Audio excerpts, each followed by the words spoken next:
Modelo desarrollista e inicio de la dictadura militar.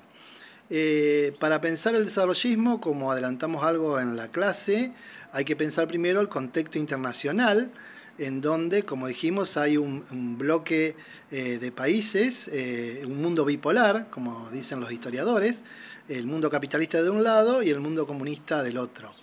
En ese contexto, ante la caída de Perón, promovido por supuesto por sectores eclesiásticos, civiles, militares, ¿sí?, hace que el factor dinámico de este nuevo modelo, que es el modelo desarrollista, sea el mercado interno, pero ya no con el techo de la industrialización liviana, sino que ya promoviendo las industrias de base, que son las que van a empujar la economía o las que van a dinamizar la economía, sobre todo en lo que son las siderurgias, las petroquímicas, la industria automotriz, ¿sí? Como dijimos también el jueves pasado, hay que pensar cómo se mueven los factores de poder, que ya lo dijimos digamos, con más precisión, o sea, qué pasó con el empresariado, en donde tenemos un empresariado vinculado al capital transnacional. De ahí esto lo pueden relacionar con Paz cuando cuando Paz habla de las estrategias de las empresas transnacionales. También el surgimiento de un empresariado pequeño, mediano, ¿sí?, que después va a tener algún tipo de intervención a la vuelta de Perón, en el 73. El sindicalismo, en donde ustedes encontrarán un sindicalismo participacionista o conciliacionista, que es el que negocia con los gobiernos de turnos. Hay que pensar que entre el 55 y el 73 hay una sucesión de gobiernos pseudodemocráticos y militares. Decimos pseudodemocráticos porque el peronismo está proscripto, ¿sí? Entonces, ahí hay un sindicalismo que acuerda, que compone, que negocia, y un sindicalismo combativo, que es el que da la pelea y es el que va a protagonizar, junto con los sectores estudiantiles, el Cordobazo en 1969. Hemos hecho mención de la Iglesia y cómo el Concilio Vaticano II es un impacto, digamos, para la feligresía, en cuanto a que hay una promoción del compromiso de los laicos con la cosa pública, con lo social. Después del concilio dijimos que había habido una conferencia episcopal en donde, bueno, ahí se aumenta la apuesta diciendo directamente que el que provoca la crisis es el capitalismo. Y que hay que pensar, dicen estos clérigos, que muchas veces la violencia de abajo es una respuesta a la violencia de arriba. Esto en un contexto en donde hay una sucesión de gobiernos dictatoriales en América Latina o gobiernos autoritarios, el surgimiento de la guerrilla a lo largo de toda Latinoamérica con el ejemplo de la Revolución Cubana es una marca en el orillo, ¿sí? Y finalmente todo lo que tiene que ver con esta ideología que se va conformando hacia el interior de las Fuerzas Armadas, como es la doctrina de la seguridad nacional. Esto lo tienen que tener presente porque esta doctrina de la seguridad nacional va a ser la ideología dominante de la dictadura del 76. Este video lo hacemos porque prácticamente no tuvimos demasiado tiempo para intercambiarlo. No sé si habrán estado tampoco en la clase de consulta con los titulares, ¿sí? Acá lo que se puede decir de la vuelta de Perón en este contexto es una vuelta compleja, complicada, porque Perón piensa que va a unificar a su movimiento, ¿sí?, en donde ya había alas totalmente, digamos, contradictorias, un ala de izquierda que pensaba que cuando volviese el general se iba a ir hacia un socialismo nacional, y una ala de derecha que dice, bueno, lo menos que podemos hacer es desenvolver un socialismo, sino que volver a la idea de la comunidad organizada del año 45. Estos sectores son los que se enfrentan en el 73 a la vuelta de Perón, y más allá de que Cámpora primero haya tenido un sesgo más vinculado a la izquierda, ¿sí?, después progresivamente el peronismo en esta etapa se derechiza, ¿sí? Ya a principios del 74 se había conformado la AAA, Alianza Anticomunista Argentina. Sabemos que el fundador fue López Rega, ministro de Perón, en donde desenvuelve primero una represión hacia el ala de izquierda del movimiento y después a cualquier opositor político. Se sabe que entre el 74 y el 76, o sea, antes del golpe, hubo alrededor de 2.500 asesinatos políticos, ¿sí?, de sindicalistas, curas, militantes, ¿sí?, que hizo que, en todo caso, esta espiral de violencia, que algunos historiadores van a decir, bueno, esta espiral de violencia empezó en el 55 con los bombardeos, ¿sí?, y la reacción de esta aparición de esta izquierda hace a que, bueno, esta circular de violencia no se detenga, ¿sí? De ahí es que esta descomposición política hace que también haya una clase obrera desde el 69, muy combativa y muy activa. Se desarrollan medidas de fuerza. Cuando el peronismo en el 75 intenta un programa de ajuste que se conoció como el Rodrigazo, ¿sí?, la clase obrera haya salido a la calle. Entonces, en este contexto es también, hay que decir que esta izquierda peronista, capitaneada por Montoneros, rompe con Perón incluso ya en el propio 73. O sea que hay una izquierda peronista que no se encuadra, digamos, dentro de los mandatos del propio general, y después de la muerte de el 1 de julio del 74, bueno, hace su propia política.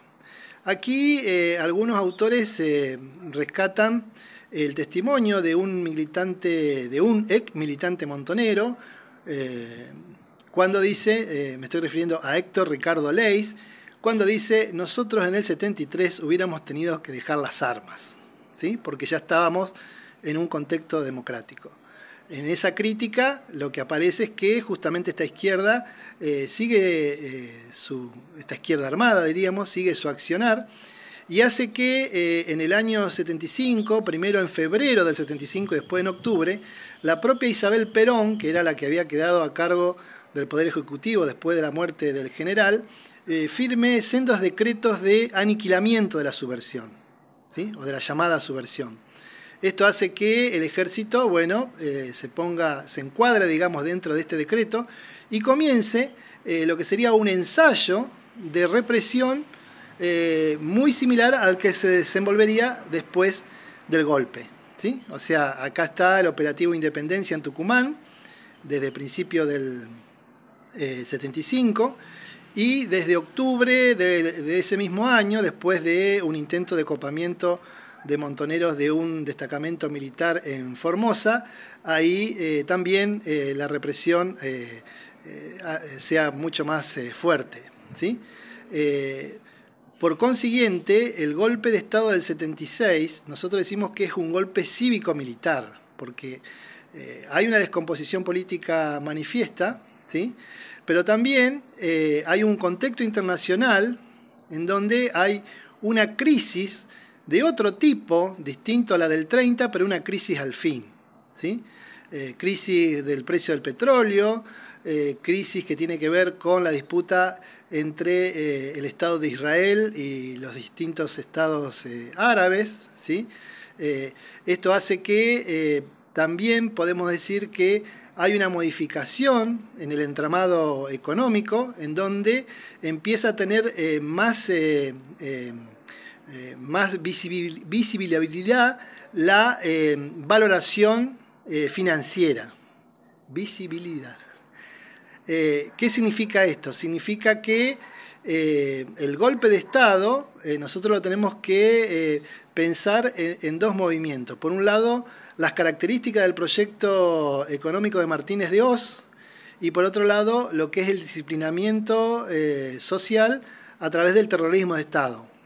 En cuanto al proyecto económico, ahí seguramente se habrán subido videos o lo pueden chequear en el canal YouTube, en el canal Encuentro, cuando Martínez de Hoz, en un discurso del 2 de abril del 76, dice: se ha terminado el intervencionismo agobiante y estatizante del Estado, y hay que abrir la economía, ¿sí?, a el desarrollo de nuevas fuerzas productivas. ¿Qué es lo que está diciendo ahí? Lo que está diciendo es que hay un aperturismo económico que comienza a invadir el mercado nuestro, los productos de Taiwán, de China, que eso es lo que va a ir corroyendo o rompiendo o dejando caer esa exigua industria nacional que se había conformado desde los 50, 60 para adelante, ¿sí?